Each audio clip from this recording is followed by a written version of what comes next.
there is no silver bullet yet that the government has come up with, but a number of ways in which they believe they can help disrupt the people smugglers. And we have seen, actually, law enforcement activity, raids that have been carried out in this country and overseas with a view to trying to dismantle the people smugglers. Those raids have taken place in recent years. These are some images from law enforcement agencies in Europe last year, actually, as they dismantled a very significant people smuggling operation that was making small boats to order, taking those small boats to Germany and then transferring them to the UK. There's other images of what they found there. Now, this is just a sample of the many thousands of life jackets, component parts for the boats.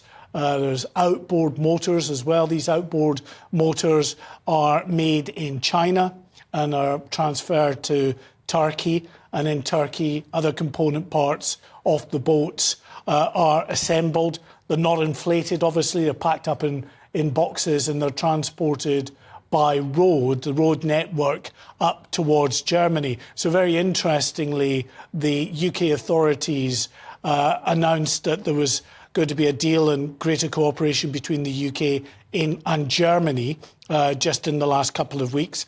And now there's this deal with Turkey as well, because Turkey is an important route for those who are coming up towards Europe. Others, of course, go through Italy or Greece or Spain, some of the Spanish islands. This young man here came from Iraq, Erbil in Iraq, went through Turkey, and he's made a video diary of his journey to the UK. It'll just play one more time. He's got his passport there. He's then on a boat from Turkey to Greece. He's in Athens there. Then he makes his way up the country through Serbia and Italy, gets himself to the boat, crosses the English Channel. There he goes. Lo and behold, he's in Westminster. So it's an important route. And it's important as well because not just are people going through Turkey, but actually there's been a significant increase in the number of Turkish nationals coming across as well. At the beginning of the year, the first 3 months of the year, there were 127 Turkish nationals on these small boats. They were about the 9th in ranking in terms of countries represented on the boats. But since April, almost 1,400 Turkish nationals have been taken off the boat. They are now the second most represented country on the boats after Afghanistan. It's then Turkey, and then it's Iran, Iraq, and others. So you can see how important Turkey is both geographically in terms of the boats going through, but also as a centre for where these organised criminal gangs are manufacturing the boats. And just to underline again how dangerous these crossings are, 41 migrants have died in a shipwreck off the Italian island of Lampedusa. Yeah, I mean, it's becoming an almost daily occurrence. And it's, I think, an indication of what we're seeing.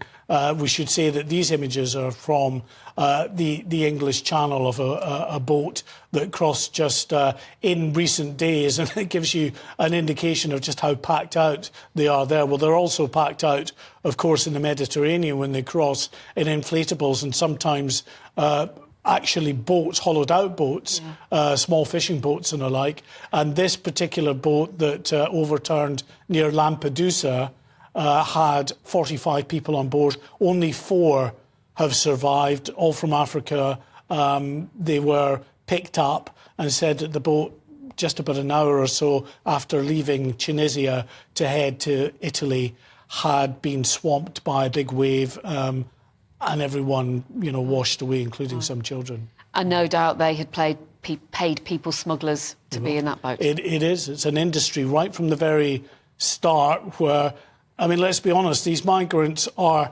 also seeking out these criminal gangs to take them across Europe.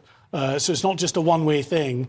They're not being sort of kidnapped and taken across the border in the vast majority of cases. They are seeking out criminal gangs, but it's still a tragedy nonetheless. And it's highly lucrative. And this is the big thing that I think the authorities are up against here, because it's between £3,000 and £5,000 that are being charged for these journeys just across the English Channel. These boats cost about £1,000 to manufacture. They're making between £150,000 and £250,000 for each boat that comes across. It's an astonishing amount of money.